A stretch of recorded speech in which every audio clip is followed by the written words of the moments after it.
अस्सलाम वालेकुम नाज़रीन, दादू न्यूज़ में भलीकार मैं राजालता वासी हिते तव्हांखे काछे में ब्रेकिंग न्यूज़ ॾियूं पिया त काछे वासी कराची में अगवा थी वियो आहे। तव्हांखे हिते ब्रेकिंग न्यूज़ ॾियूं पिया काछे में त काछी जो नौजवान कराची में पुरस्कार तौर गुम थी वियो आहे। हिन हवाले सां असां गॾु असांजो काछे जो रिपोर्टर मौजूदु आहे, हुन खां पुछंदासीं त हुन वटि कहिड़ा तफ़सीलात आहिनि। जी अहसन जमाल, तव्हां आगाह कजो असांखे हिन ख़बर खां।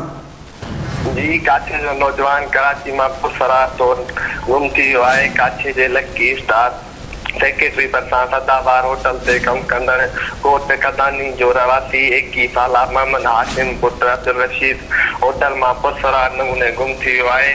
नौजवान जे वालिद रशीद शाहणी ॾाढो रहीम खान साहब फिरानो एहतजाज कंदे तायो आहे त मुंहिंजो पुट मोहम्मद हाशिम शाहणी कराची में लकी कीमत भरिसां सदाबार होटल ते कम कंदो हो, जेको अॼु होटल में पुरस्कार नमूने गुम थी वियो आहे।